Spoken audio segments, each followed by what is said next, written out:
பரமஹம்ச யோகானந்தரின் தந்தை எவ்வாறு லாகிரி மகாசயரின் சீடரானார் என்பதை பார்ப்போம். யோகிகளின் பூமியான பாரதத்தில் ஆன்மீகத் தேடல் என்பது இரத்தத்தில் ஊறிய ஒன்று. அப்படிப்பட்ட ஒரு தேடலில் ஒரு கண்டிப்பான அதிகாரி எப்படி ஒரு மகாமுனிவரின் சீடராக மாறினார் என்பது ஒரு சுவாரஸ்யமான ஆன்மீக பயணம். அவர்தான் பகவதி சரண் கோஷ், வங்காள நாக்பூர் ரயில்வேயின் உயர் அதிகாரி மற்றும் பரமஹம்ச யோகானந்தரின் தந்தை. பகவதி சரண் கோஷ் மிகச்சிறந்த கணித மேதை, தர்க்க சாஸ்திரத்தில் நிபுணர், எதையும் அறிவின் மூலமே சிந்திப்பவர். ஆடம்பரங்களை விரும்பாத அவர் தன் அலுவலகத்திற்கு இன்றும் இழுவண்டியிலேயே செல்பவர். மத விஷயங்களில் அவருக்கு பற்று இருந்தாலும் குருசீடன் உறவு போன்ற விஷயங்களில் அவர் ஆரம்பத்தில் சற்று விலகியே இருந்தார். அவினாஷ் பாபு அவரது மேலதிகாரியான பகவதி சரண் கோஷிடம் கேட்கிறார், ஐயா, காசியில் இருக்கும் என் குருதேவர் லாகிரி மகாசாயரை தரிசிக்க எனக்கு ஒரு வாரம் விடுமுறை வேண்டும் என்று கூறுகிறார். பகவதி சரண் கோஷ் ஏளனமாக, அவினாஷ், நீ என்ன ஒரு மதவெறியனாகப் போகிறாயா? முன்னுக்கு வர வேண்டுமென்றால் உன் அலுவலகப் பணிகளில் கவனம் செலுத்தி விடுமுறை தர முடியாது. அன்று மாலை பசுமையான வயல்வெளியில் அவினாஷ் பாபு நடந்து சென்றிருப்பதை பார்த்து பகவதி சரண் தன் பல்லக்கை அனுப்பிவிட்டு அவினாஷ் பாபுவுடன் நடந்து சென்றார்.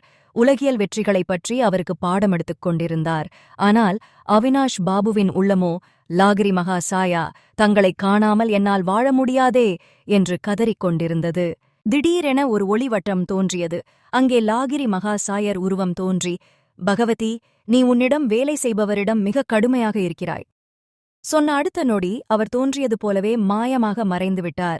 பகவதி சரண் சில வினாடிகள் ஆடாது அசையாது திகைத்து நின்றார். ஒரு மனிதர் நினைத்த மாத்திரத்தில் தோன்றி மறைய முடியுமா?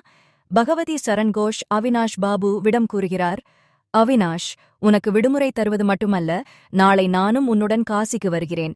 நினைத்த மாத்திரத்தில் தோன்றும் இந்த மகானை நான் அறிய வேண்டும். என் மனைவியுடன் வந்து அவரிடம் உபதேசம் பெறப்போகிறேன். எங்களை அழைத்துச் செல்வாயா? அவினாஷ் பாபு இவ்வாறு மனதுக்குள் கூறிக்கொள்கிறார். என் பிரார்த்தனைக்கு விடை கிடைத்ததாலும் நிகழ்ச்சிகள் எல்லாம் சீக்கிரமாக எனக்குச் சாதகமாக அமைந்ததாலும் என் மனம் மகிழ்ச்சியால் நிறைந்தது. அவினாசி பாபுவுடன் பகவதி சரண் மற்றும் அவரது மனைவி மறுநாள் அவர்கள் காசியை அடைந்தனர். குருவின் சிறிய அறைக்குள் நுழைந்தபோது லாகிரி மகாசாயர் அதே சொற்களை மீண்டும் சொன்னார். பகவதி, நீ உன்னிடம் வேலை செய்பவரிடம் மிகக் கடுமையாக இருக்கிறாய். நீ உன் மனைவியுடன் வந்தது மெத்த மகிழ்ச்சி. அன்று அந்த தர்க்கவாதி ஒரு ஆன்மீகத் தேடுபவராக மாறினார். அன்று அந்த லாகிரி மகாசாயர் அவர்களுக்கு கிரியா யோகத்தை உபதேசித்தார். அந்த தொடர்பு பகவதி சரணின் வாழ்வையே மாற்றியது. பரமஹம்ச யோகானந்தரின் தந்தை இவ்வாறு லாகிரி மகாசாயரின் சீடரானார். இதனால்தான் யோகானந்தரின் வீட்டில் லாகிரி மகாசாயரின் புகைப்படம் ஒரு புனித பொக்கிஷமாக போற்றப்பட்டது. ஒரு குருவின் அருள் ஒரு சாதாரண மனிதனை எப்படி மகாத்மாவாக மாற்றுகிறது என்பதற்கு சிறந்த உதாரணமாகும்.